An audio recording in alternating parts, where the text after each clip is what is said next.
Live with CDP Sports Talk, a weekly sports and entertainment podcast sponsored by Barry Cullen Chevrolet. Live on YouTube, Facebook, Twitter, Twitch, and LinkedIn. And on audio via Apple Podcast, Google Podcast, Spotify, Anchor FM, iHeartRadio, Amazon Music, Radio Public, and TuneIn. Now, here's your host, Chris Palme.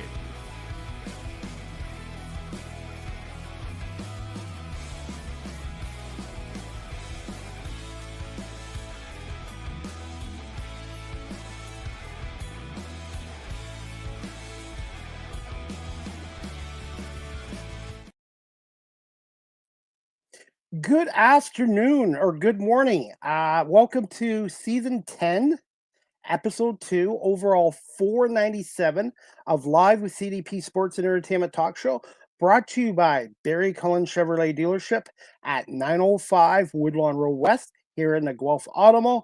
Check out barrycullen.com for the newest selection of new and pre-owned GM vehicles, along with their great selection of all-electric vehicles and Cadillac products as well. You can call the dealership at 519-824-0210. That's 519-824-0210. Tell them Chris Palme sent you, or you can email the dealership at info@barrycullen.com. Barry Cullen Chevrolet Dealership has been family operated and owned in the city of Guelph since 1969, and yours truly has been a proud customer of Barry Cullen Chevrolet for 25 years. And Barry Cullen Chevrolet has been a part of Live with CDP Sports and Entertainment Talk Show for the last 2.5 years as well.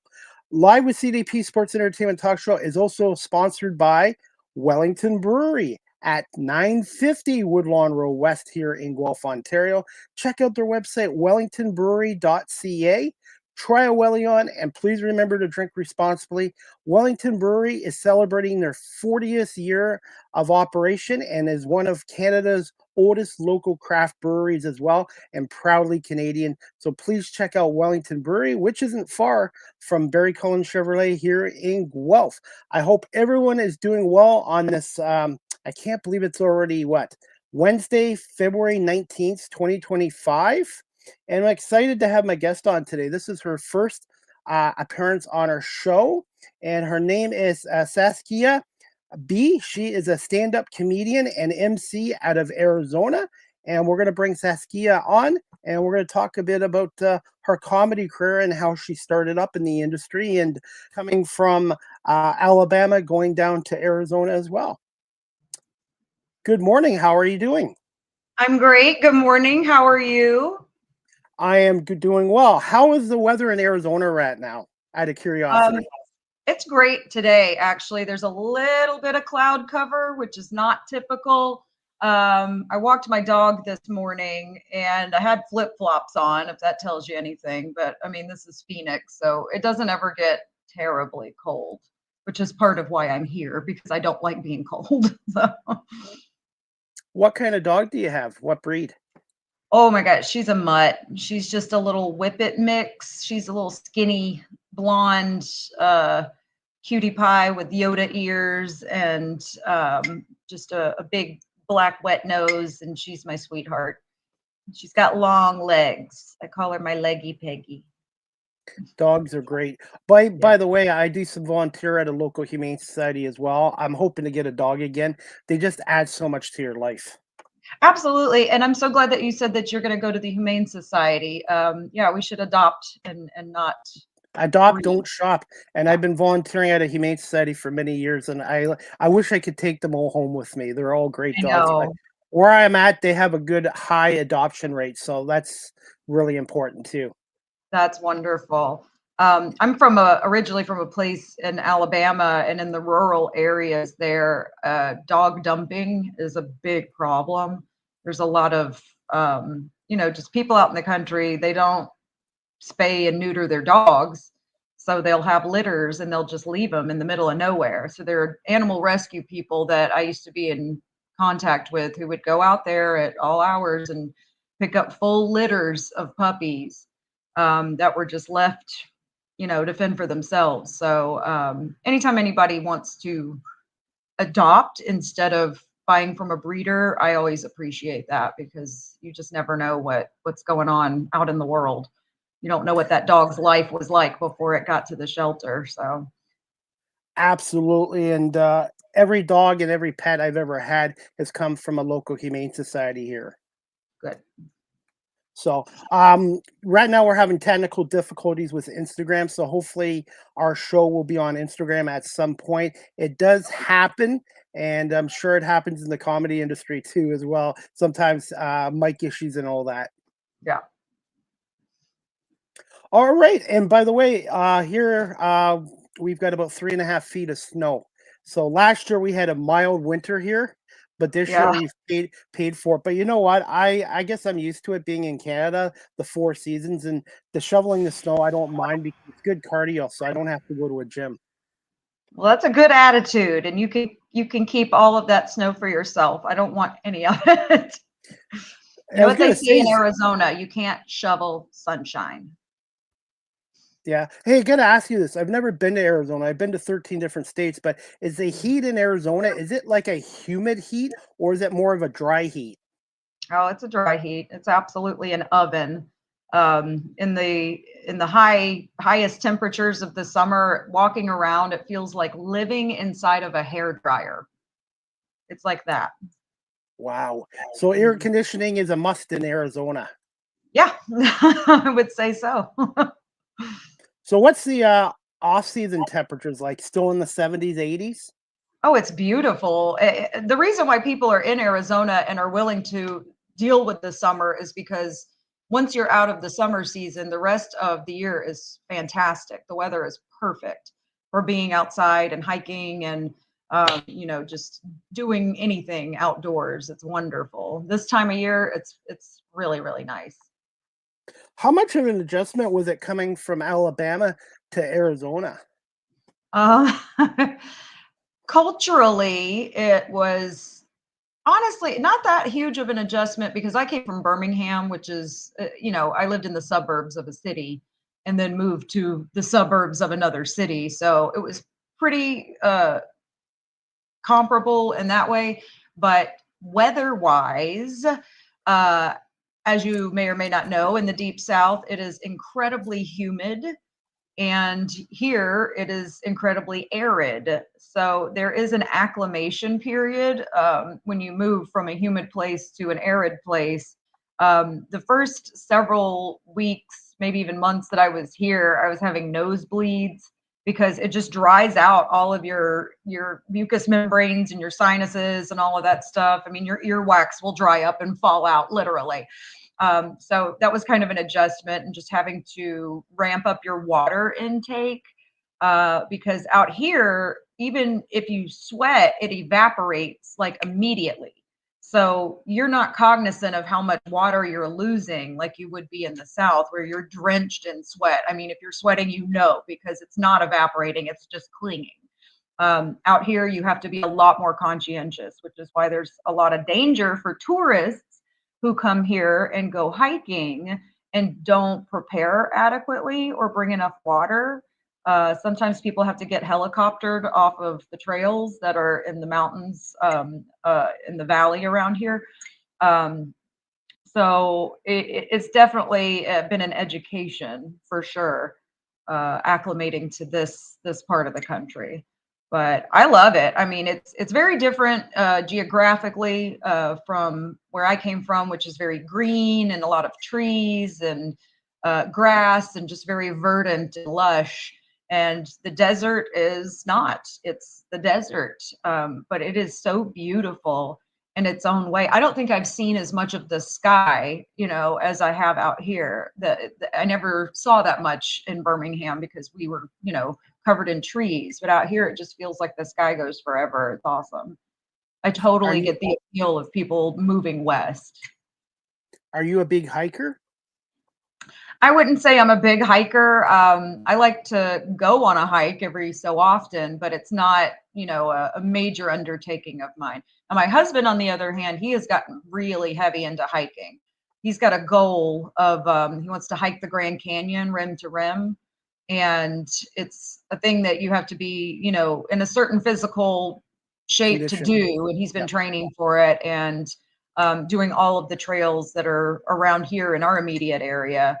to kind of get ready for that. And I'm super proud of him because he's done some of the hardest trails that are around here, and he's very safe, which I appreciate as his wife because I'm not ready to be a widow quite yet. So, and he conquers a lot of his own fears. I mean, we're both scared of heights. He's pushing himself to face that fear. Me, not so much. I'm fine here on the ground. I'm good.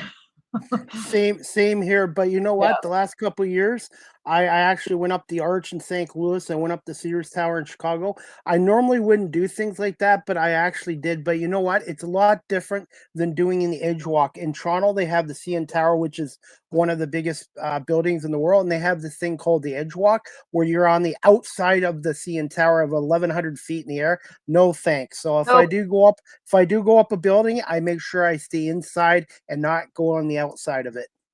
Yeah, sometimes even inside of a tall building, I'm not comfortable. If I get too close No to the window, my window. lizard brain starts tingling and says, "You're in danger. Get away. You're gonna drop your phone." Or my knees start shaking. Yeah, yeah. Yeah, Um, absolutely can relate to that. But what besides the weather in Arizona, what are a couple other things that you really enjoy about the state of Arizona? mm. Well, about Arizona is it's very rugged. There's a lot of history here, early American history that I remember studying. And my grandfather, he was always very taken with the West and with Native American culture and things like that. Um, my grandparents thought it was really important for me to travel when I was little.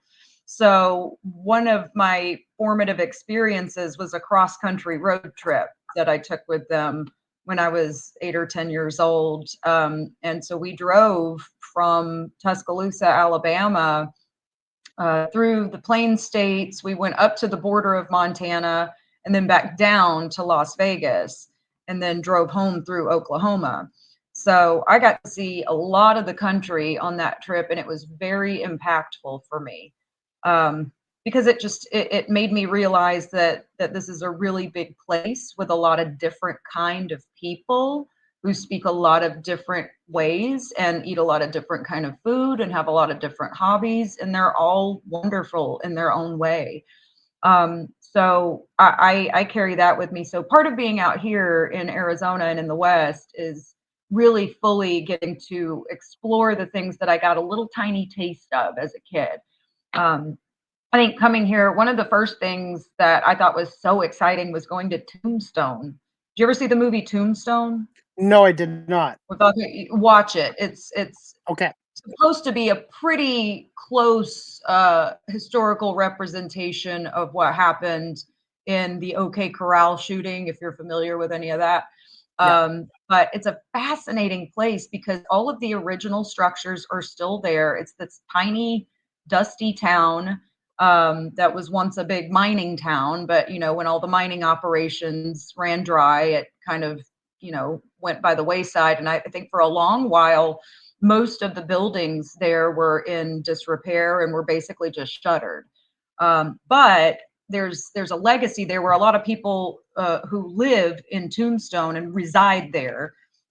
Many of them are descendants of these people who are discussed in these fabled shootouts and the stuff that these Western movies are made of. So there was a resurgence in getting these places kind of back up to snuff so it could be a place for people to come and enjoy again. It's kind of touristy in some people's opinion, but I like stuff like that. I mean, if you have to have some touristy stuff to keep the place alive and keep their economy going, and preserve the history that's there, I'm fine with that. Of course, I might be biased because I grew up in Orlando where everything is hyper commercialized. So it's really just a fraction of what you would experience in that kind of entertainment district. But I really, really love Tombstone. If you've ever been to Bisbee, Arizona, Bisbee is cute as a button. It is just a picture perfect postcard of a town. another mining town that's kind of built into the side of a mountain, and all the homes there are just so funky, and the little downtown area there is very like retro and still retains a lot of the charm that was indicative of what the things that were happening when these towns were booming. So I enjoy stuff like that. I'm also you were saying you used to volunteer for a rescue organization. I used to volunteer at the Birmingham Zoo when I lived back there. So coming out Wow. here, yeah. So coming out here, I was really curious about the animals out here. So I've been learning a lot about that. I don't do volunteer work for the zoo here, just because when I moved here, it was like kind of COVID protocol time, so they were Yeah. not accepting volunteers. And then I sort of moved forward with my comedy aspirations. So I got out of volunteer zookeeping, as it were. But I learned so much doing that, and being able to have at least just kind of a knowledge base, and then bring that out here and then really see it, in real life. Like, have you ever seen a chuckwalla? It's this No. fat lizard. They're amazing. They're so cool. My husband and I, we were hiking out in the desert one time. And we came across this giant tortoise. I don't know if he was like an indigenous tortoise or if somebody just let their pet tortoise go, but it was in the middle of nowhere. So I assume he lived out there. But yeah, we've seen all kind of cool animals and roadrunners. Roadrunners are fantastic. They're basically little dinosaurs. So yeah, it's just neat living out here. Just the geography of it, the weather's great. The people are very cool. Friendly, laid back, laid back. Yeah, I would say that. Yeah, I think the sensibility here in the West is a lot more laid back. And I think there's probably something to do with the fact that we have a lot of space out here. If you go back east, a lot of these smaller towns, they're very pinched in and they are high Condensed. density. Yeah, and out here, Phoenix is a sprawling city. I mean, it will take you a full hour to get from one side of the city to the other if you're going across the valley, or sometimes longer, depending on traffic. But there's a lot to explore. There's a lot to do. You just have to be willing to hop in the car sometimes and go do it. Yeah, as for airplanes, I've never even been on an airplane. I'm 53, almost 53 years old. And right now, I do want to get out to Arizona because I've heard a lot of good things about it. But I think I'd rather drive. And the thing is, with driving, you get to see more of a country than you do on an airplane, in my opinion. Obviously, an airplane's quicker, but for me, I'd rather take my time and go out and see more of the country doing it the old-fashioned way. Yeah, I mean, there's a tremendous amount of value in being on the road, because you're going to see things that you don't see on the plane ride. Yeah, you're right. It does take longer, but it's fascinating if you're in the right headspace for it. And just kind of as you drive, you will see the countryside change. You will see those different, these trees don't look like those trees. These rivers don't flow like those rivers. It's just interesting to see it firsthand. It's not something that you can really appreciate by reading it in the encyclopedia. You have to go. You have to be, you have to do, you have to immerse yourself in it. For those people that are watching this live streamed or on audio, what would be the big reason why people should come and visit the state of Arizona? Obviously, the golf, the sports, the hiking, the restaurants, the comedy. Yeah, yeah. Number one, obviously, is the comedy, to come and see me. But other reasons include the fact that this state, from the top of the state to the bottom of the state, is very diverse. Up in the north part of the state, you've got mountains, you've got skiing, you've got actual seasons with snow and higher elevations up there. You come to the middle of the state, and here in Phoenix, we're in a valley, so our weather is really like consistently dry and mild until the hot season, and then it's consistently hot. And then the further south you go, if you cross the border, we're really only about 3 hours from the beach at Rocky Point, which is in Mexico. So you've got the opportunity to go through several climate changes, just as you change elevation coming down through the state and then down toward the coast. So there's a lot of different kinds of, you know, lifestyles and things to experience. Like I said, up north, you got skiing and cross country sports and stuff. And then, you know, here we're doing a lot of hiking and occasional boating at these man-made lakes that we have. And then you go all the way down and then you're at the beach and you're in Mexico. So it's a lot of variety, and I appreciate that. I've always kind of had wanderlust, so I like to bop around and just be in different places and have different experiences. So it's very conducive to that kind of way of living. Do you guys get a lot of earthquakes in Arizona, or is that more on the California, Oregon side? You know, I don't know. I don't think we get a lot of earthquakes. I mean, we have, I think, had some seismic activity here. Nothing that I've ever personally experienced, or that I've personally noticed or felt. I think most of that kind of activity happens closer to California, and maybe up the coast that direction. But that doesn't mean, you know, that the earth won't open up and swallow us. I don't know, you know. Yeah, we got an asteroid to worry about in another 7 years, apparently. Yeah, I mean, what are you gonna do? Yeah, it's 7 years from now. I've got a viewer right now. He's a podcaster in Buffalo, New York. His name is Rob Schneider, and he wants to ask you a question. He wants to know how long have you been a comedian? Thank you for the question, Robbie. Yeah, it's Robbie. Okay, so I have been consuming comedy since I was a child.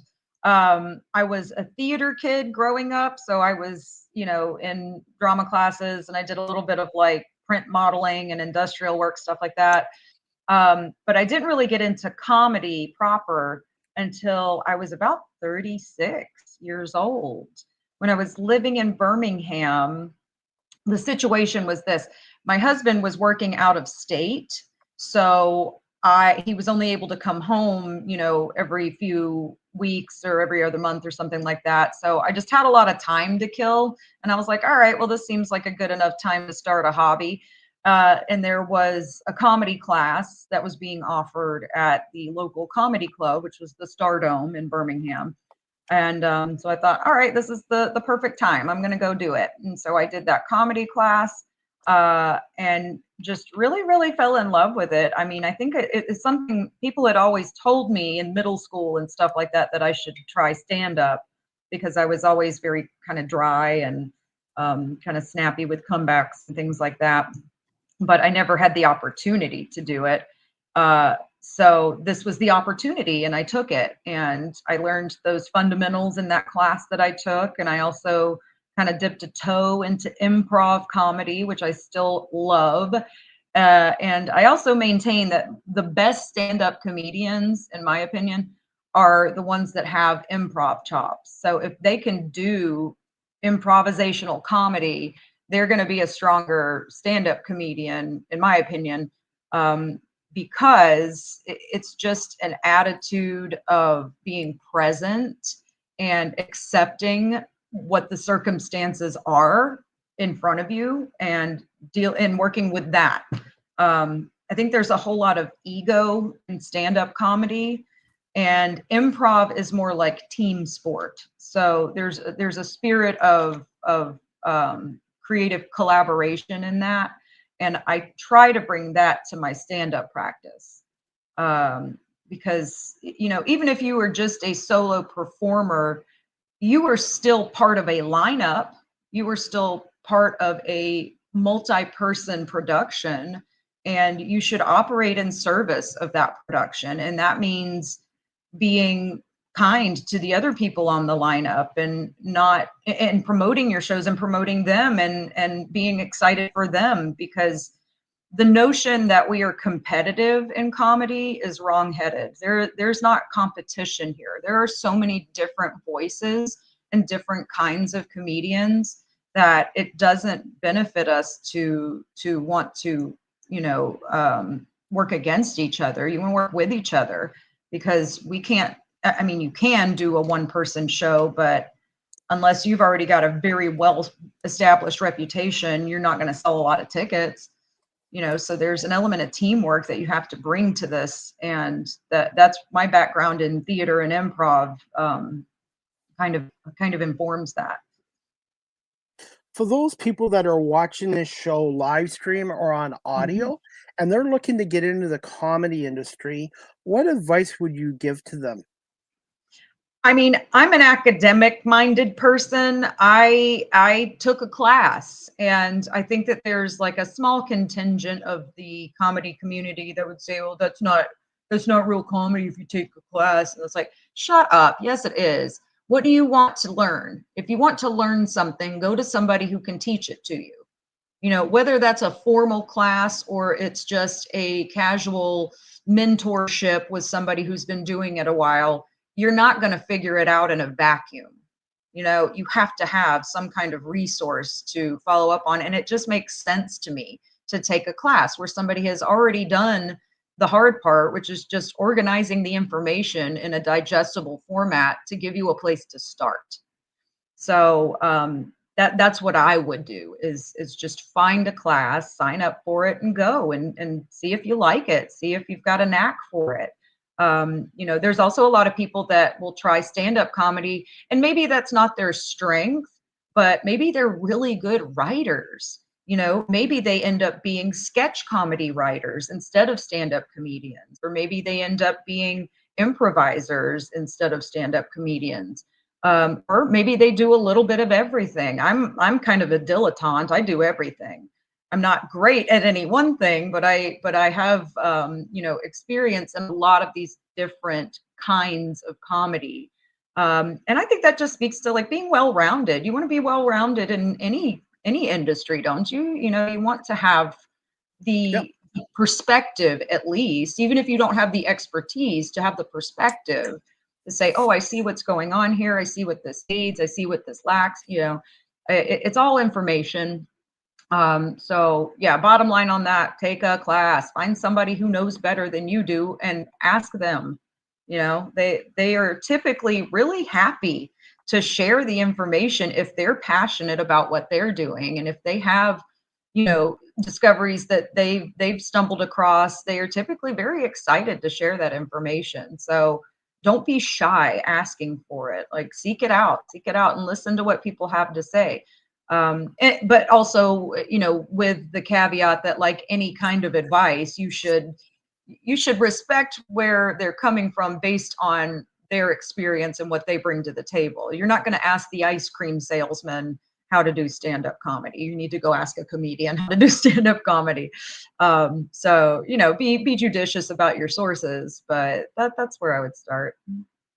And be yourself too, because I've had other comedians on, media people on, and the thing they've told me is just be yourself. Don't try to be somebody that you're not. Create your own style. And also, doing this show, I'm the producer, the host, the content creator. I do everything. I promote my show. I edit video. So I might not be the best at everything, but in any career, and this applies to comedy, music, podcasting, radio, is it's good to be well-rounded off, like you said. And I wanted to ask you this. How did you come up with your comedy name and your logo and stuff like that? And branding, I guess. Sure. So Saskia is my given name. That is my real first name. The B-double-E, my maiden name was Badgewell. When I joined Facebook in 2006, I guess it was, at the time I was working at the University of Alabama in the College of Engineering. So since I was working there in a professional capacity, I didn't want students to be able to connect with me online at that point, because Facebook was still very new then, and it was just kind of like, I don't want this to be part of my professional identity. So I didn't use my proper surname. I just decided to put the initial of my maiden name on there, which was B. Facebook would not let me have a one-letter last name. It said you must have 3 letters to be a last name.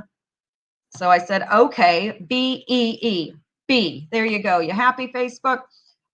So that was my name on Facebook. And then fast forward bunch of years into the future, like 10 years into the future, when I start stand up, everybody's communicating through Facebook. So everybody just thought my last name was Bee. And that's just kind of what I went with because it was easier than correcting them. That's it. But my logo is just a little thing that I just whipped up in Canva, just to have something to identify myself with. So that's where that all came from. And that's what I love about doing this show is the storytelling aspect. And I'm sure that's what you love about being a comedian as well, sharing your life experiences and storytelling in the form of comedy. Yep, for sure. Wanted to ask you this as well.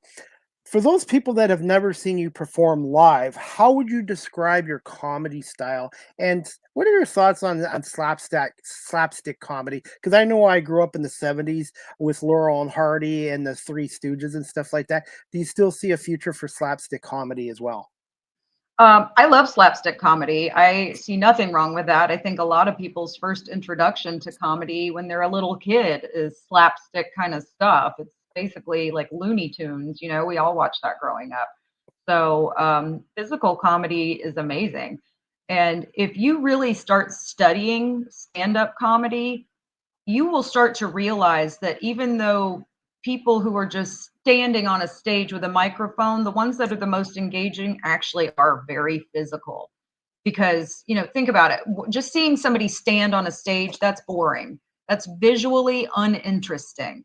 But good stand-up comedians, they use their physicality. So even though there's not set pieces and background actors and other things going on in a scene, they are using their body and their physicality to create that comedy, whether or not you call it slapstick. You know, if you consider Sebastian Maniscalco, just if you've ever watched his comedy, he's incredibly physical, but his persona is he's such a cool guy and kind of nonplussed and not really overly ruffled, you know, but his comedy is like very outrageous. It's physical. It's surprising when you sit down and think about it.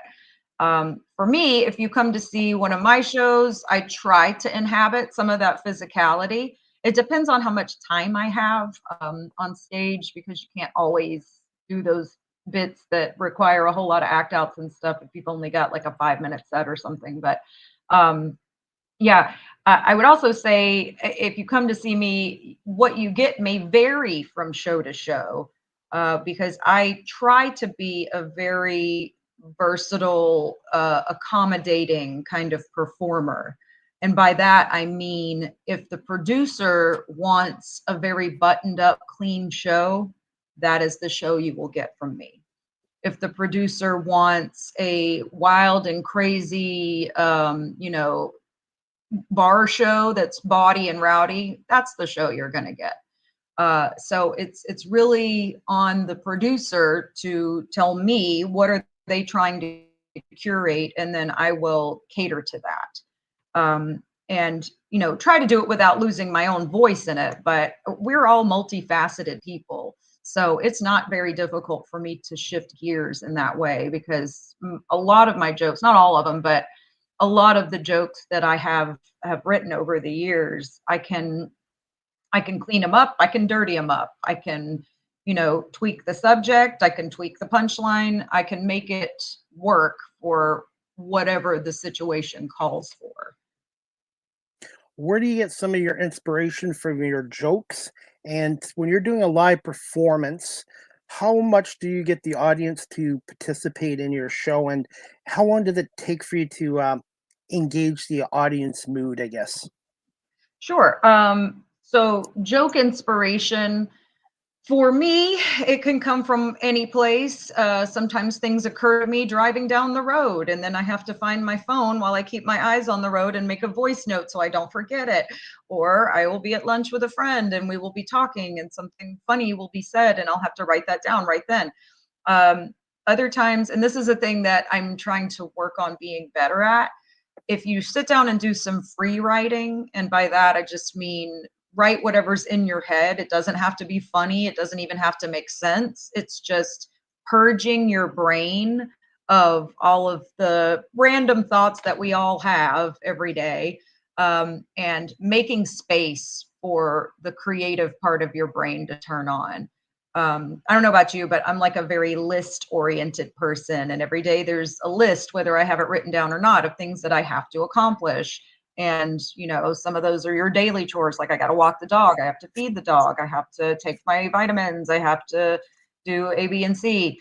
If I don't have the time to accomplish all of those things, I'm going to spend a lot of time thinking about them.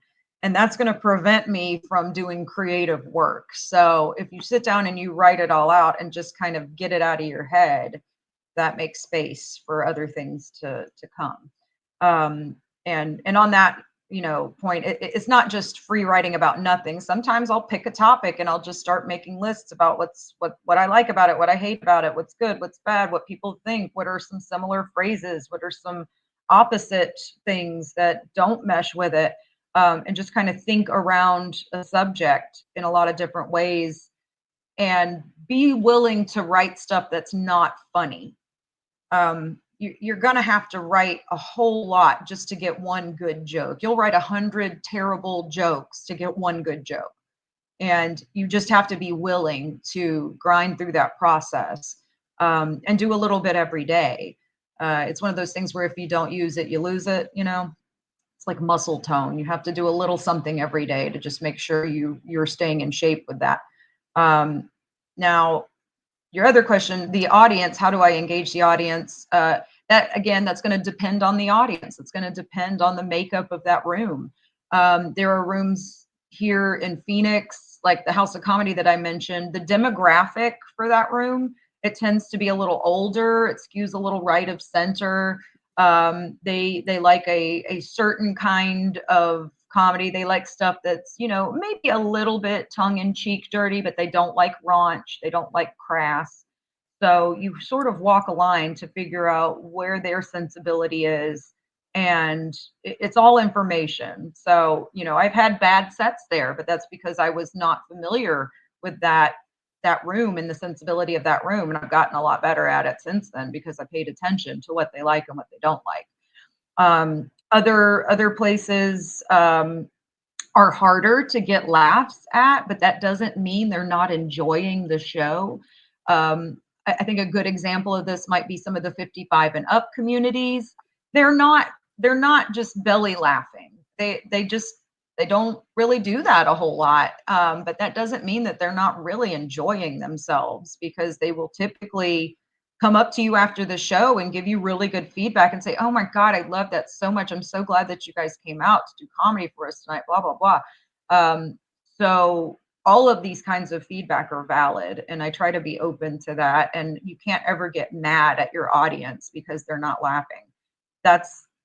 It's your job to make them laugh. And if they're not laughers, then it's still your job to make them enjoy it on some level.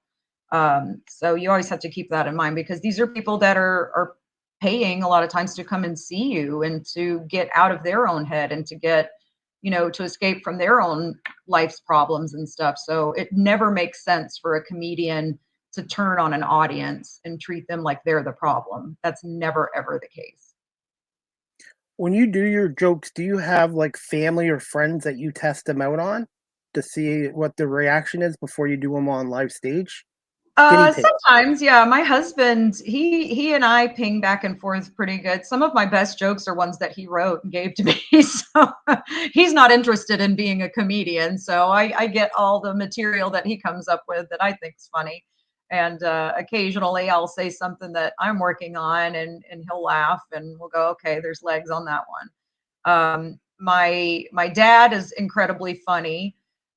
He is probably my biggest fan and my biggest supporter. He's come to tons of my shows and been an unwitting participant in my act. One time I brought his mail to a show, and then I passed his mail out to the audience and tried to shop him around for dates.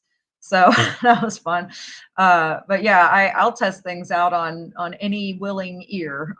Anybody that's close by, if I have it in mind to say it and think that I can bounce it off of them, I'll do it. Speaking to other comedians in the States and Canada too, they said to me, they've told me in the past that it's important to do your homework on your audience because every city, every state or province, every club is different. So wherever you're performing, make sure you kind of research the area and do a little bit of homework.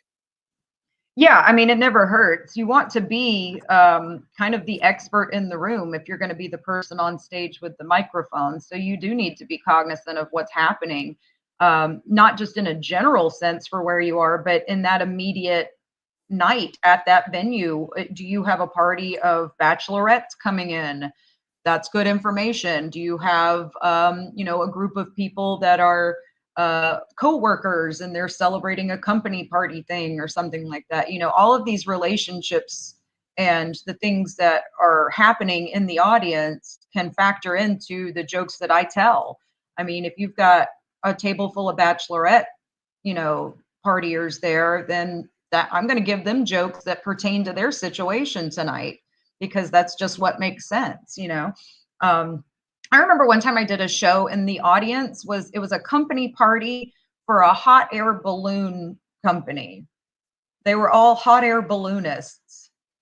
It was a weird bunch, but but since I knew that, it occasioned me to tell the one joke that I have about hot air balloons. So, if I didn't know that going in, I wouldn't have known to tell that joke. So yeah, it does pay to do a little bit of recon and have some intel on your audience there. Have you ever had stage fright or seen somebody where they're in front of an audience and they just kind of freeze up or shrink? Because some people can be funny around people, but when they're in front of an audience, it can be a lot different than being at home. Oh yeah, being funny in your living room with your best friend is way easier than being funny on a stage in front of 300 strangers, for sure. Have I ever had stage fright? Probably, I wouldn't call it stage fright. I mean, I've certainly been nervous about how my performance is going to go over, but not to a point where I am arrested and I can't, that I freeze up. Have I seen other people have a bad time on stage? Yeah, absolutely. And my heart swells for them because it's very scary to be up there when you don't have a lot of experience being in front of people.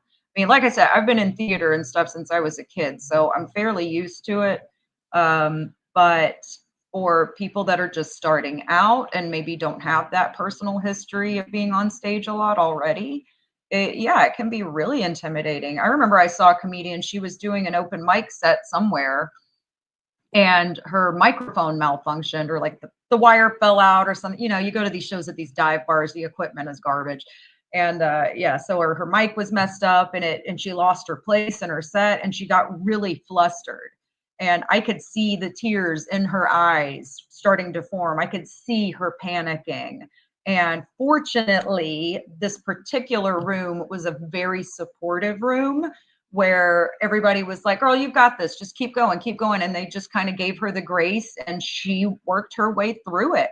And I went up and I gave her a huge hug and told her I was so proud of her afterward. And then she went on to do some more stand-up. So it didn't break her. I mean, you just have to walk through the fear and get to the other side of it. And that's what she did. I've been on stage very early in my stand-up career at the StarDome, in fact, which for anybody that's never been there, the StarDome is a huge auditorium. It's like a 400-seat theater, which, coming from nowhere, it's big. And I often tell people that there is nothing louder than the sound of 300 people not laughing at you. So you learn really quickly to think on your feet in those kind of circumstances. But I do remember I had a show and I totally blanked out. But what you do when that happens is you just have to be very present and work through it. You just have to joke your way through it. You don't, if you lose your spot in your material, this is where the improv ability comes in. Then you just got to use what's in front of you in the room and acknowledge what's going on. and just you have to make a joke about the fact that you're having a brain embolism right now. And then typically the audience will give you the grace to pick back up where you left off as soon as you find your place again. So yeah, it's just, I'll say this, comedy requires a lot of resiliency. People that are very easily discouraged and easily dismissed, they're not going to thrive in this. You have to be able to overcome those fears. You have to be able to overcome silence. And then once you start to learn that sometimes silence is your friend and you can use it to your advantage, then you can really start having fun. Basically have a strong mindset as well. And besides the strong mindset and strong support system, before you go on a show, do you have any rituals or superstitions to help you kind of calm and be relaxed before a live performance? And do you like to open, be the middle act, or would you like are you like preferring to be the finishing act? Well, I mean, obviously, I think every comedian probably aspires to be a headliner. That is certainly my aspiration. I am not there yet. When I moved to Phoenix, my goal in comedy here was to just get some traction any way I could, just to start getting booked. So when I started taking it really seriously, I wouldn't turn anything down. I took every gig that anybody offered me, paid, unpaid, 3 minutes, 6 minutes, whatever you want. I'll do it just to get my name out there. And then once I started getting some traction and started getting bookings, my goal was then to get into the hosting circuit at some of these clubs. So I spent more than a year being a regular host over at JP's Comedy Club, which is in Gilbert. I'm still in the hosting rotation at Stir Crazy Comedy Club in Glendale, which is a fantastic club. I host over at House of Comedy, and I got enough experience doing that to where now I'm one of the go-to people for hosting, just because I've done it so much. I mean, because hosting makes you brave. I mean, there's not a whole lot that penetrates my skin because I have so much experience hosting. Because part of what you're doing as the host is what they call taking the bullet for the show. So you're there to warm up the audience. You were not there to be the funniest person in the room. You were there to loosen everybody up. You were there to control the energy of the room and to make sure everybody knows the rules and that they are in the paradigm that we are all here to watch this show, and to get them primed to see the next people coming up. So in that experience, like I said, it makes you fearless, it makes you quick, and it's a great way to start connecting with other features and headliners, which now that's the phase I'm in. Since I've established myself in the hosting circuit, my next goal is to start doing feature work. So what that looks like is me being a little more picky about which gigs I'll accept. So right now, if it's not giving me at least 15 or 20 minutes of stage time, I'm typically not going to take the gig unless it just happens to be a really cool gig with people that I really enjoy, or a great venue, or just a lot of money. So that's fine too. But I have to have a goal. And once you have a goal, you can operate toward that goal. And that's what I'm doing right now. So I want to move into feature work in the coming year. And then, ultimately over time, get into headlining spaces. Who are some of your favorite female and male comedians growing up, and thoughts on how much the comedy industry has changed over the years, or after the pandemic as well? And during that pandemic, did you ended up doing any live streaming shows as well? Oh yeah. So I'll start at the beginning. Some of my favorite comedians growing up, I consumed a lot of stand-up. This was like the heyday of like the early 90s stand-up. So when it was like VH1 Stand-Up Spotlight, which was hosted by Rosie O'Donnell and then by Bobby Collins. A lot of people that came through that program I paid close attention to. My dad loved Sam Kinison. So I kind of just by association liked Sam Kinison too. My favorite ones then, as I kind of matured, I love Tina Fey and Amy Poehler. Now, they're not stand-ups per se, but they're both so smart, and they are people who have improv chops. And that, like I said, it plays into how good you are at doing comedy. I also love Maria Bamford. She is one of my favorite stand-up comedians. I find her voice to be so unique. I find her perspective to be just so real and relatable. She's one of these just imperfectly perfect people. I just think she's the greatest. There have been some male stand-ups that I've admired over the years, and inevitably, you know, they turn into a sex pest or something like that. Not all of them, but some of the ones that I used to really like have disappointed me, you know, in other spheres. But for me, like I said, I started consuming all of this comedy stuff in the 90s. The way things have changed, obviously we have more people doing stand-up comedy, so there's a lot of competition.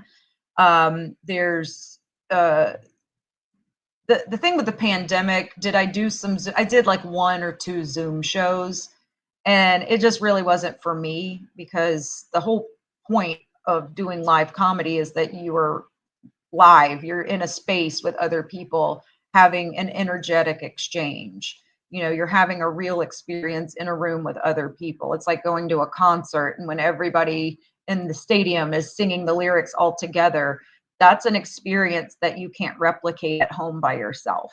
You know, there's an energy to it, and there's this you know, sensibility of camaraderie, that you are in a space with other people who are enjoying the same thing that you're enjoying. It's hard to explain, but I will say that there was kind of a reset when the pandemic happened that made it hard for people to go out and perform live because of all the COVID restrictions and stuff like that. So because everybody kind of had to sit out for a year, it sort of reset the bar. So I was sort of grateful for it, because having just moved to a new market and I didn't really know a lot of people, and I was still trying to get traction. When things opened back up after the pandemic, everybody was on a level playing field again, because even the ones that had been here for a long time that were really good, they were rusty. You know, they got out of practice because if you didn't have a place to go and do your craft. So it was kind of nice in a way that it leveled the playing field for somebody who was new to the scene in this particular market. Things have sort of, I think, returned to normal for the most part. We have a lot of clubs in this valley. There's a lot of opportunities for private gigs and bar shows and stuff like that. So I think being here in Phoenix, there's just plenty of stage time to be had. You just have to go after it. I mean, it's not going to fall in your lap. Nobody's sitting around thinking about what some unknown is doing in their bedroom, you know, on a Wednesday. But if you want it, go get it. Go put yourself out there. You know, you have to start somewhere. So just start. Whether or not a pandemic is happening, you know, maybe you can't perform. You can write. You know, you can brainstorm. You can be thoughtful. You can look at your old material and rewrite that. You know, there's a ton of different ways to breathe new life into things that you think are funny, and give it a new spin. So yeah, I think a lot of people during the pandemic probably did a little bit of that, revamping things that were old and then coming up with stuff that was new that they couldn't test yet, but they were able to hit the ground running when everything opened back up because they had plenty of downtime. So And that's when I started my new career. It got me through the pandemic. Obviously, with the pandemic, we couldn't talk to people or see people. So I used this technology, and it's really amazing. Like, everyone talks about the negatives of social media, but the internet and social media really does shrink the world down. And I've had guests on from Australia, Switzerland, and it really, in a way, it helped me get my skills up as well. I have to say, I did watch a couple of comedy shows live stream from Flappers. I enjoyed it, but you had everybody in the audience had to mute their mics, and even the other comedians said as much as it gave them a platform, it's still not the same as in person. Like with this show, I love doing this show, but now I'm out and about to sporting events and I'm interviewing people in person. It's just a different vibe when you're talking to people in person than virtually. For sure, for sure. I think I have another question here for you. I guess you already answered this question. What kind of comedy you do as well? I've just thought of another question here. If you got a few more minutes, Sure. are you a fan of Saturday Night Live? And if so, what did you think of their 50th anniversary celebration the other night? I am a fan of Saturday Night Live, but I am not a timely watcher of it, so I am a little behind on that. I do intend to catch up because Saturday Night Live is just another one of those things that I consumed voraciously as a kid, and I grew up watching the original seasons, like the ones that were the early seasons in syndication. They were reruns on Nick at Night when I was little. So that's where I fell in love with Gilda Radner and Steve Martin, and all of those. So I forgot the question, Chris. I just totally spaced out. No, it happens. I just thoughts on Saturday Night Live and right, Saturday Night Live. Anniversary. Yeah, so yeah, absolutely a fan. I just haven't watched in a little while, but it feels like one of those things where the next time I get sick, I'll probably just binge it, and then get all caught up on all of those things. For me, I really enjoyed the 70s and the 80s of it. Obviously, Chevy Chase, Mike Myers, and Eddie Murphy. I really like them, and it's amazing. It's lasted 50 years. Yeah. And you just mentioned three of my favorites right there: Chevy Chase, Eddie Murphy, Mike Myers. We've had a lot of Canadians on that show, plus Lorne Michaels is Canadian as well, the founder and creator of Saturday Night Live. Yep. I just did a workshop with Kevin McDonald from Kids in the Hall. And, he's Canadian. And his opening joke is that, many, many years ago, me and my friends who had this comedy troupe, Kids in the Hall, we were discovered by this very magnanimous woman named Lorne Michaels. And he just kept referring to Lorne Michaels as a woman, which tickled me. So that's fun. Would you like to get on there one day? Oh, yeah, absolutely. I think every comedian dreams of getting on SNL. I think that would be fantastic. I don't know if I would hack it as a cast member, but maybe I can come host or something one day. I don't know. It's just amazing. 50 years, man. I was 3 years old in 1975, and I didn't really start watching it until probably maybe the late 70s or early 80s as a kid. And I know I just love some of it, and even the 90s was good too. I wanted to ask you, do you feel it can continue going on for another 10-20 years? Do you feel Saturday Night Live is still very viable in this generation? Yeah, I'm going to say yeah, just because it's an institution at this point. Now, when Lorne Michaels retires or, God forbid, passes away, I don't know what the future would hold. I don't know if he's tapped a person to, succeed him or anything like that. Would it be the same product without him at the helm? I have no idea. I do not know. That remains to be seen. Do you have a few more minutes? I would like to play a bit of your video clip. I believe it was from the Copper State Comedy, I guess January 6th recently. I think that video I think is actually from last year. So that would have been 2024, I think. Yeah. Okay, you're right. 2024. I'm bad. Just let me know if you can hear the audio okay. And this is courtesy of the Copper State Comedy Jam YouTube channel and also your YouTube channel. Please subscribe as well. And just 1 second, I'm going to play the clip right now, courtesy of your YouTube channel as well. Thanks. Here. Wonderful. Welcome. My name is Saskia. By a quick round of applause, who has never heard the name Saskia? Okay, yeah, that's typically the case. That's why I ask that, so I can get us all on the same page. Saskia is a Dutch name, and it means my mother is an asshole. Right? Because we're not Dutch people. Okay? Yeah, no, it's true. We're not Dutch people. It makes no sense for me to be named this, but I did prove her wrong. I took an ancestry test about it. Anybody taken their DNA test? Yeah. So like Father's Day is going to be weird, isn't it? No, in my case, it proved to be right. It turns out I am not Dutch. I'm very close. I am 98% inbred white people. No surprise there. But I'm an astonishing and a spicy 2% Spanish. 2% Spanish. It's like I'm the skim milk of Hispanic people. I know. I call it Saskia con leche. One man called me a horchata. As soon as I learn more Spanish, I'll know if that was a compliment or not. I have been taking a little bit of Spanish. I wanted to be a good steward of my newfound diversity.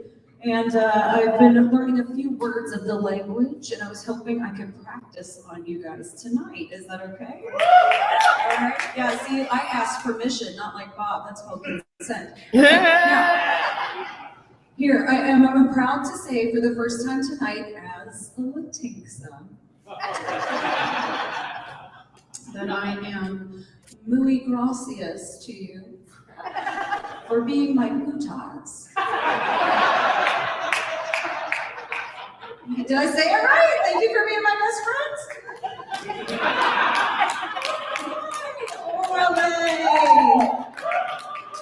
Orale. I know, how yucky is it seeing somebody white as me say orale? It's like listening to Justin Bieber sing Despacito.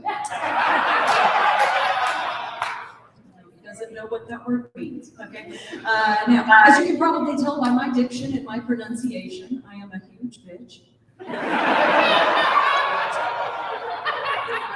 Very exacting and withholding all at the same time. My brother-in-law once said, you know, Saskia, you seem like a little bit of an asshole, but like a charming one, and I've never felt so seen. I had a lovely Christmas. I hope you guys did too. And I don't really care. Yeah, I did get what I wanted this year, which was finally for everybody to just shut the fuck up about air fryers. And I also had a great time because I just stopped celebrating Christmas entirely. So yeah, I just celebrate the solstice now because it marks the halfway point of my seasonal depression. That's not to say that I'm not spiritual. I have been to Sedona. It's part of my outfit tonight. I just wanted an outfit that said, after a long day of shoplifting, to lock a pocket. I like to realign my chakras by sunning my asshole and sitting on a vortex. Do you know what I mean? I know that sunning your butthole, I think, is the new thing. Is anybody up on butthole cosmetology? I'm not really sure what the trends are. I'm like a child of the 90s, and like they were bleaching their asshole in the 90s, right? And now they're sunning their asshole. But like for me, it kind of doesn't matter what I do because no matter what I do, it ends up looking tie-dye because I have anxiety. Yeah, wow. As good a time as any. A man comedian told me one time that I talk about my butthole too much, which is why this next joke is about my husband's butthole. So the man, he's 43 years old now, 45 years old, I don't know. We've been married too long to care. But he is a pipe fitter, and I don't know if you know what that is. It's kind of a blue-collar profession, right? Kind of a rougher set of dudes that do this sort of job. And when he was at work recently, Tennessee, one of his superintendents, a much older man, told him, son, you are going to have to start going to the butthole doctor. Because if you don't, you are going to start having shitgasms at work. Now, what, pray tell, is a shitgasm? Well, I will tell you, and this is according to my husband's colleague, Dildo Rob. I don't know why his nickname is Dildo Rob, but I assume that he's uniquely qualified to comment on the shitgasm situation. And as he explained to us gently, a shitgasm is what happens when a man's prostate is enlarged to a point where when the man goes to excrete his bowels, that prostate functions as an ass clit, causing the man to blow his load as he evacuates his bowels. The human body is fascinating, isn't it? I had no idea about any of that. Like, why would I? I'm a girl. But, you know, I thought that was so sweet for this older man to warn my husband about shitgasms. Can you imagine being that first old man who was just sitting at work in the porta-john and just doing his thing and growing a tail like normal, and then all of a sudden it was just like, he's like, oh my God, is this what I'm into now? So, like, thanks for the heads up, Dildo Rob. You know what I mean? I've been married for 18 years. And yeah, it's like, whoa, as I mentioned, I'm a huge bitch, so it's a surprise. Now, I will say, are there any married couples in the audience tonight, or maybe some dating prospects? Okay, good for you, lovers. All right. I do have some wisdom to impart upon you. The secret to longevity in a marriage is simply that you keep treating each other like newlyweds, right?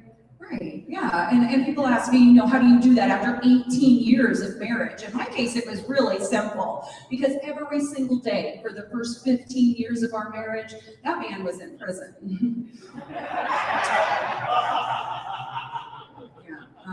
It's amazing what, you know, a conjugal trailer can turn pen pals into lovers.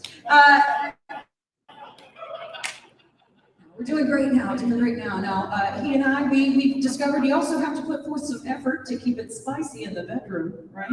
Okay, so the other year for our anniversary, you know, we're kind of a vanilla sort of couple. So for our anniversary, he turned to me and he said, hey, do you want to try butt stuff?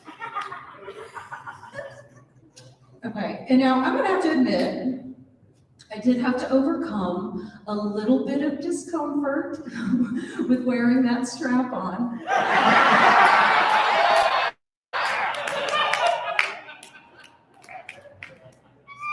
Yeah, apparently you are supposed to fasten it around your waist and not your head. Still fun. But just like being a unicorn's not as glamorous as Lisa Frank led me today. Regardless, we did try another thing. We picked up a book, maybe you've heard of it, the Kama Sutra. Yeah, and we engaged in a little practice called Tantra, which is like tantric sex. It's like staying in the 90s, that thing. It's the thing where you like, you know, you practice as much as you can, but like, no, happy birthday.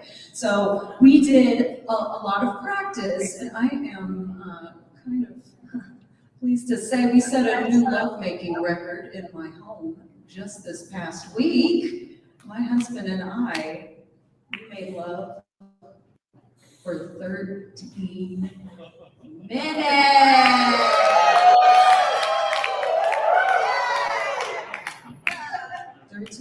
13 minutes. Do you know how long 13 minutes is after 18 years of marriage? Yeah, that's right. It's too long, okay? It's too fucking long. It's like the conversation's drying up, and so am I. Now that said, I do my due diligence to keep it tight as I'm aging, because I don't know if you could believe this, you guys, but I just turned 40 years old 3 years ago. And but I know that I'm keeping it tight because I got a weird compliment the other day, and I'm going to tell you about it. Here's the compliment I got. I got it in traffic. How do you get a compliment in traffic? I will tell you. I was on my way to work really early in the morning because I have a joke in this job, or a job in this joke. Anyway, and so it's fine. I don't drink. No, so I'm on my way to work. I'm at a stoplight, okay? And the stoplight, I'm just sort of absent-mindedly yawning, right? And as soon as my mouth gets as wide open as it could go in a yawn, a gentleman across the intersection locked eyes with me and then just went, ah! For like 2 minutes, y'all. It was a long ride. Naturally, I was like, yeah, pull over. I can't argue with that kind of stamina. And it, you know, I don't even care that he was driving the school bus. That's not the point of the story. The point of that story is that I've still got it. You guys, my name is Saskia Bee. You've been an excellent crowd. Thank you so much for letting me share this clip from your YouTube channel. And how can people subscribe to your YouTube channel? Of course, yeah. You just go to YouTube and type B-T-H-E, Saskia, S-A-S-K-I-A, B-E-E, and that is it. Of course, I don't have a ton of content on YouTube. I typically just use it for booking videos and stuff like that, but who knows, I might do something with it. Thoughts on that performance, which was over a year ago? Mm-hmm. I think it was at the Copper State Comedy Club. Overall, how was that experience? Oh, that was a wonderful place. So it was the venue was the Nile Theater in Mesa, Arizona, and it was a show curated by James Linder Barnett, who's a local comedian, and he's just a really nice guy, and he puts together lineups with cool people. So it was a good time. Everybody there was a friend, and everybody was digging it. So we had a good day that day. Finally, I do this with all my guests. What are some fun facts about Saskia Bee, and just some fun facts that your fans might not know about you? Fun facts. I have not eaten meat since I was 15. So when I was 15, I stopped eating meat. When I was 20, I started eating seafood again. But I have basically been kind of a pescatarian since I was 20, and I'm 44 now, or I'll be 44 soon. Another fun fact about me, like I mentioned earlier, I was a volunteer at a zoo for a really long time. My areas of expertise were the giraffe feeding encounter. So I know a lot about giraffe. And I also observed the North American black bears that we had there for about a year or two, just doing ethograms and charting their behavior, and making sure the keepers were aware of how they were adapting to their new habitat, because they had a new enclosure at the time. And the last area that I worked in the most was the children's zoo, which was basically hoof stock. It was heritage breeds of barn animals, essentially, which is where I fell in love with goats. I love goats. They're so charming. They're so smart. They're so naughty. But dwarf Nigerian goats, we had a herd of them, and they were just the cutest little animals, and I always looked forward to seeing them every day. So anytime I see goats now, I feel like I have a special relationship with them. So I love animals. Yeah, I think that's pretty much me in a nutshell. Can you tell us about some of your upcoming shows, and if you have any plans to travel internationally or come back to Canada again in the future? Yeah, for sure.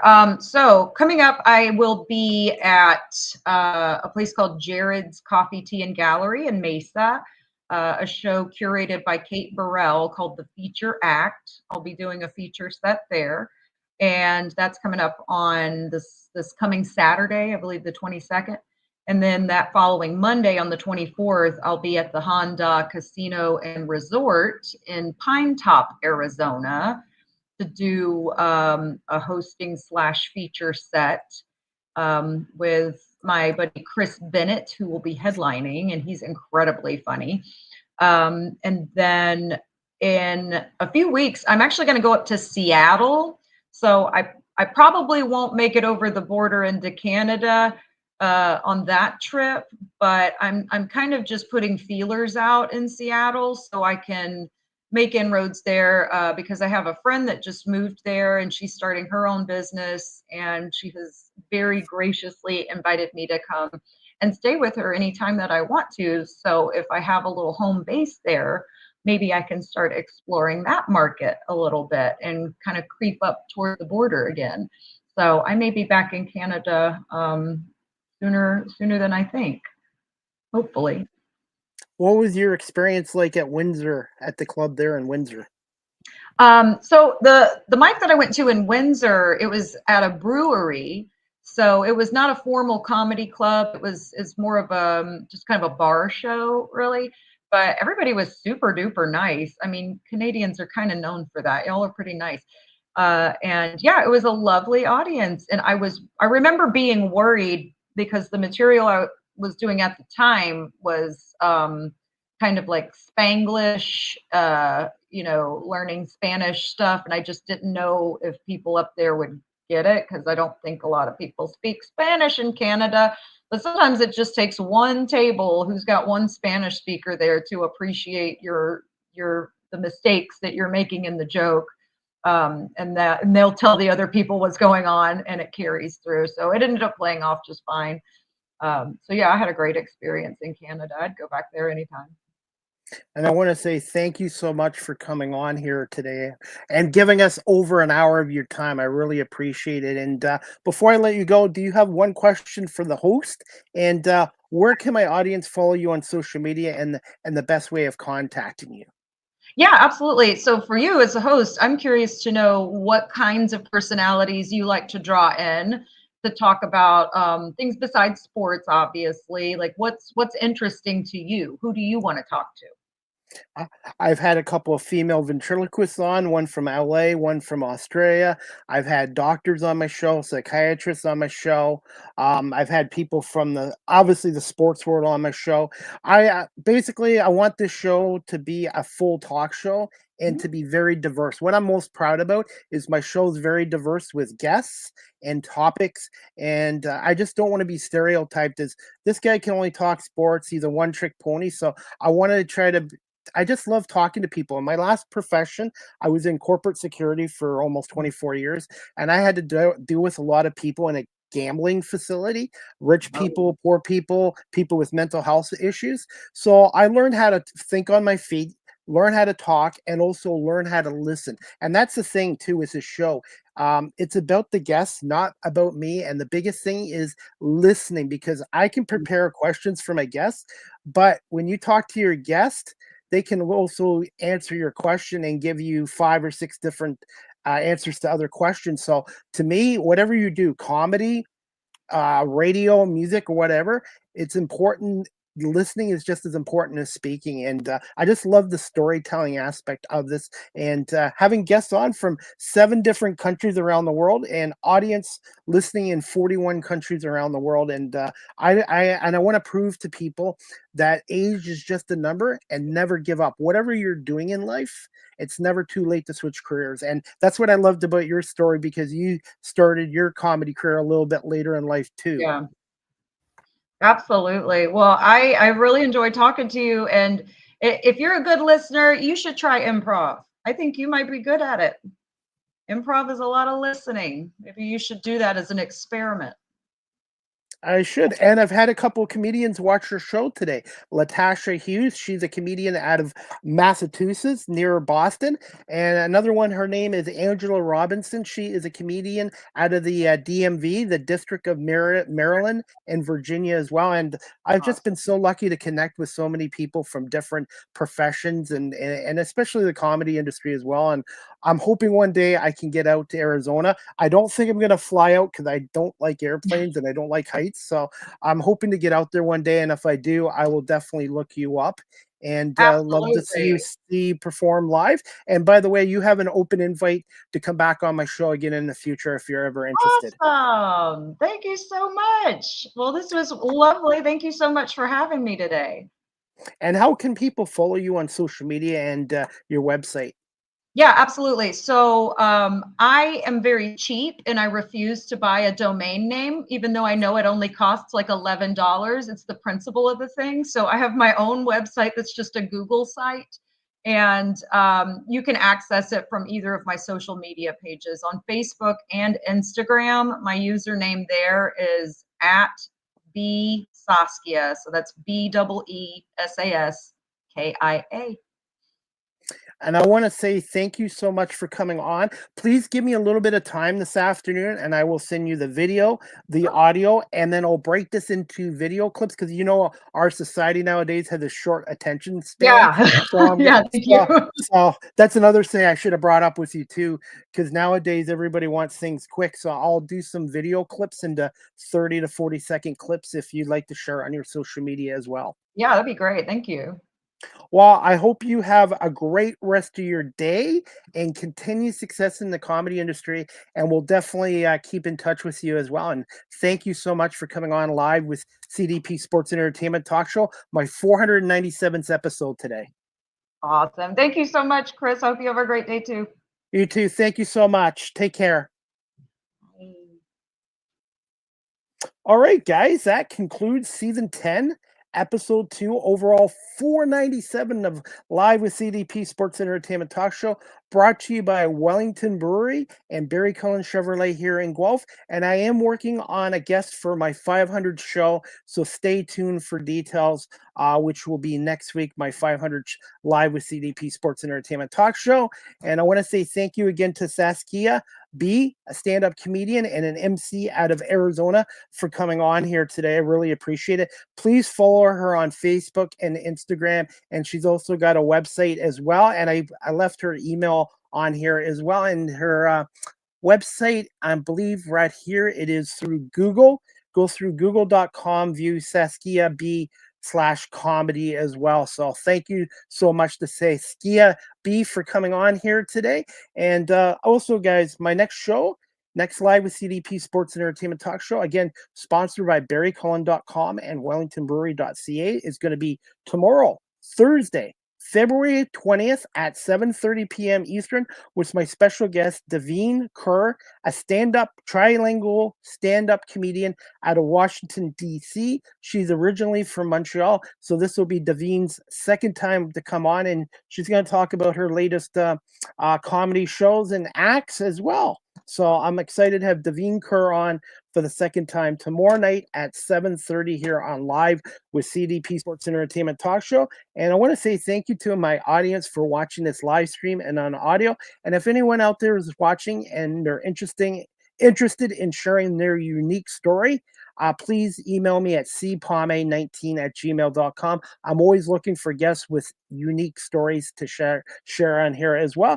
And I'm also looking for more sponsors as well. I already have Barry Cullen Chevrolet and Wellington Brewery. So if you're a business that's looking to advertise your business on my show, please email me at cpame19@gmail.com. And I want to say thank you to Robbie Schneider and everyone for watching this as well.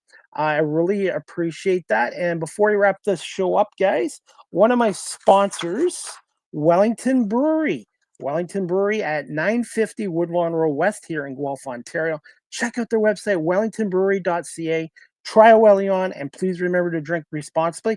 Wellington Brewery has a special event going on March 12th at 7 p.m. That's March 12th at 7 p.m. Eastern. It's called Lizards and Lagers. So if you like lizards and you like lager beer, check out their interactive reptile show on March 12th at 7 p.m. All ages event. Adult tickets include a pint of beer or a non-alcohol option. So you can bring kids for this, but for adults, an adult ticket will include a pint of beer or a non-alcohol option.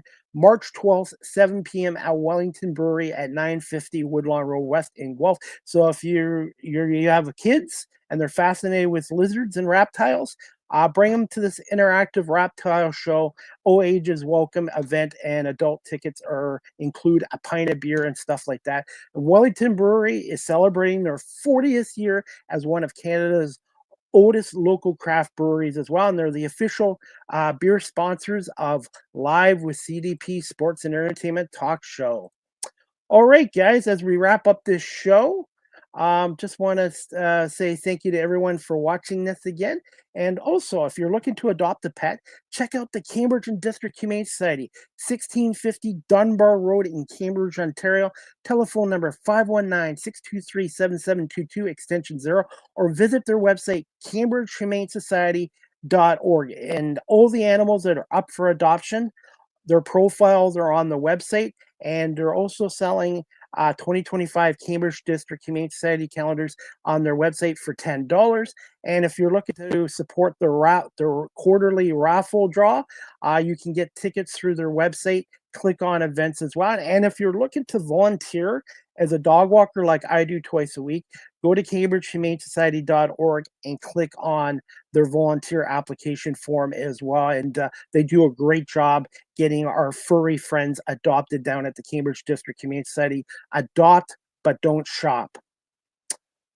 Finally, guys, Live with CDP Sports and Entertainment Talk Show is live streamed on these platforms: YouTube, Facebook, Twitter, X, Twitch, LinkedIn, and now available on Instagram. And I'm hoping, fingers crossed, one day StreamYard will partner up with TikTok. I would like to try to get the show on more platforms as well. You can check out my website at beacons.ai/Chris D. Palme. Speaking of my other sponsor, Live with CDP Sports and Entertainment Talk Show, again, is sponsored by Barry Cullen Chevrolet Dealership at 905 Woodlawn Road West in the Guelph Auto Mall. Check out barrycullen.com for their newest selection of new and pre-owned GM vehicles, or call the dealership at 519-824-0210, or email them at info@barrycullen.com. Speaking of Barry Cullen Chevrolet right now, save the tax on winter tires at Barry Cullen Chevrolet. Right now, we're having a harsh, cold, snowy winter here in Southern Ontario. And right now, they have a winter tires clearance at Barry Cullen Chevrolet until February 28th. So you got less than 2 weeks to go. Another 9 days. So February 28th, you can save 13% on your purchase of 4 identical in-stock winter tires and ride out the rest of the winter season with a peace of mind. More details at barrycullen.com. And I want to say thank you to Barry Cullen Chevrolet for sponsoring this show as well.